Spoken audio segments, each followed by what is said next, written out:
Welcome back, ladies and gentlemen. Here we are at game number 2 between Marine King and NaNiwa. This time we're on Shakuris Plateau.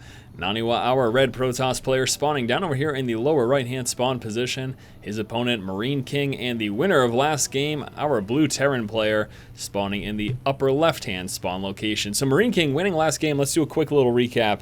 All right, so we saw NaNiwa early on push out with some pretty effective aggression. He was able to do a decent amount of damage and also kill off a bunch of workers. I think he killed off 8 or 10 workers in his initial push.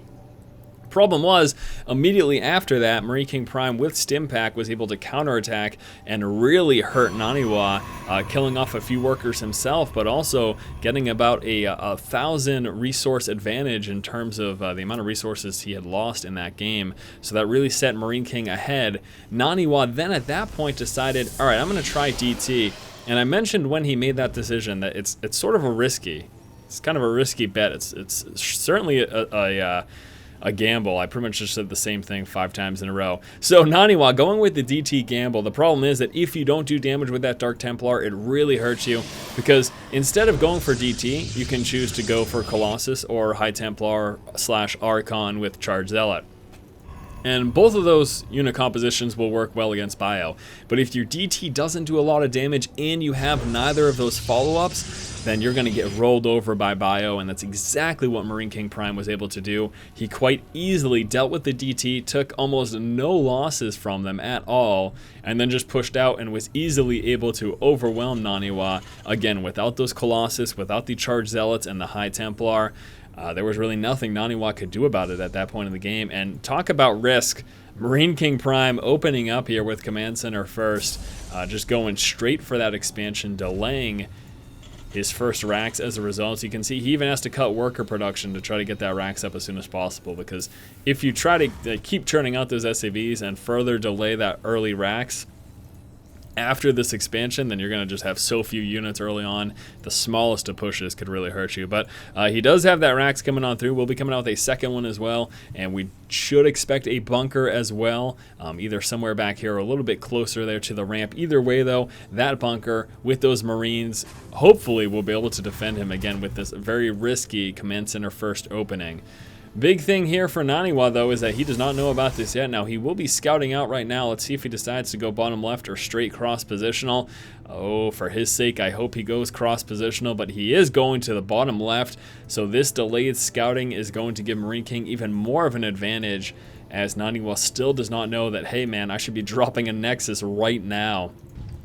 And we'll see if that Marine can actually deny scouting, and that would be absolutely pivotal for Marine King, because NaNiwa, if he sees a forward Marine here, he could assume an expansion, but that doesn't mean he's going to know how early this expansion came. He needs to see the fact that that orbital is just about finished and it is down there, and he's not going to, so he has no idea right now how early Marine King got his expo. He's assuming there's probably an expansion because of that Marine blocking the vision, but he has no idea whatsoever. Now, we'll be dropping the Nexus over here.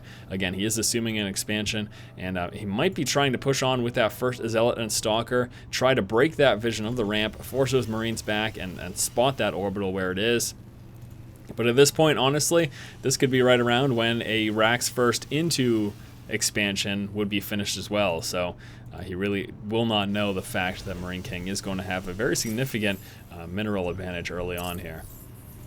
Alright, so the Nexus now about halfway finished. We do have a pylon being placed over here, and we do need to see a bunker right about now here for Marine King, or else he is going to have difficulty defending against the aggression here, as NaNiwa could push out with a 3-gate aggressive push and do a decent amount of damage. Marine King does move up, trying to scout the expansion. Gets taken out there by the Stalker. Let's see if he does decide to go with a 3-gate push with this here. Warp Gate research finishing at the same time of those gateways. Talk about timing, huh? Just goes to show you, man, those professional players, they got it figured out, Pat. And this is really something that you can do in your own game. It's really not the hardest thing, figuring out your timings. It's just a matter of knowing when to build what. And, yeah, there you go. That's all you really need to do. Bunker now coming on through here for Marine King. And just in the nick of time, as you can see with those Warp Gates finishing, if NaNiwa were to push, now would be the time it would happen. So Marine King getting this just at that perfect timing. Refinery there at the expansion. Also 2 refineries here in the main. Engineering bay coming on forward with that very early weapons level 1 upgrade. And another command center building inside of the main. Now let's talk about this for a moment. This third command center so early doesn't mean he is immediately going to be dropping a third expansion. It means he is firstly going to saturate that natural and saturate that main. And once he feels comfortable with that and has a significant army size, he will then move into his third, which is likely to be, honestly, he might even do it over here. It's a tough call. This right here is obviously a decent spot, but without a planetary, this is also a very rough position to defend from aggression. But Marine King, I certainly believe that he could have an orbital down here and successfully defend it. I do not doubt that one bit.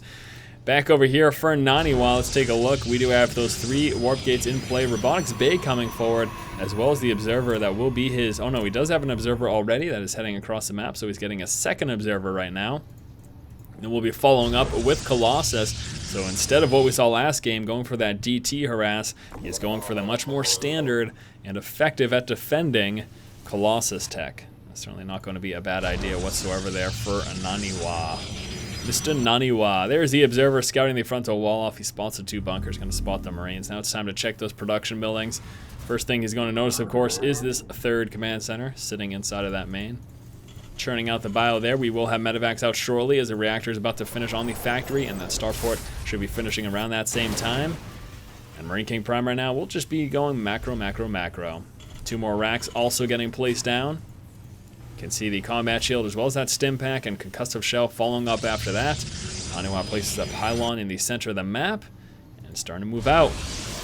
Got an immortal, chrono boosting out a Colossus. Unfortunately, that got paused for a moment as he was temporarily supply blocked there. But here we go, NaNiwa in a forward position, getting ready to lay the smack down. Gonna be landing down that orbital over there. Now remember, I talked about this position being a little vulnerable. This is a little easier to defend with an orbital, so not that bad of an idea for Marine King. Observer forced out of the main there. I don't think, yeah, he does not have an observer in the main at all. But they got that first Colossus coming through, as well as the Thermal Lance upgrade. Another gateway coming on out as well. The factory scout will be checking the forces in the center of the map, and he should be seeing most of that unless NaNiwa decides to pull back with his units. And the proxy pylon over here for NaNiwa will also be scouting out the fact that the third is going to be moving in that position. Bio pulls forward, stims up, and decides, never mind. We're moving back, trying to make sure that he can firstly deal with this pylon. He does not want any funny business happening from over there. And NaNiwa with his first Colossus feeling confident now to move out. Second Colossus being chrono boosted out. Thermal Lance getting very close to finished. And here we go. This time, my friends. Guardian Shield gets placed down. Nice force field walls, allowing those Zealots to move forward.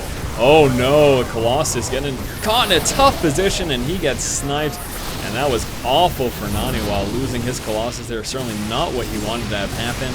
Just wasn't in the best of positions. That is quite unfortunate indeed. I do believe we have a second Colossus, yes, making its way right on over right now. And he could force a liftoff over here. Marine King Prime can have a little bit of a hard time dealing with this. Drops a scan, takes out the observer. Should be seeing that forced liftoff, and there it is. Doesn't even attack. Finally, lands it. Oh, no, no, no. Oh, no. That was terrible. Second Colossus there that NaNiwa loses. It due to bad positioning, and really that was just not paying attention right there. I don't know why or how he didn't see that bio next to his Colossus, but this would be a much different situation if the Colossus were to, say, sit on the high ground and help with that bio. That could have been a lot better for him. NaNiwa's got to be upset right now. He must be face-palming at this moment. I certainly am for him if he isn't. That was really unfortunate and quite awful. Loses 2 Colossus. The first one wasn't so bad, but this second one, that was a terrible loss. And quite hard to watch, I must say. Another Colossus out for NaNiwa. He still only has 1 in play. It's been that way for about the past 3 minutes or so. Just because he's been losing them in a really stupid fashion. And we do have Marine King now moving into his third. Finally able to land that down safely and get to mining. Problem here, of course, for NaNiwa is that he has taken some hefty losses.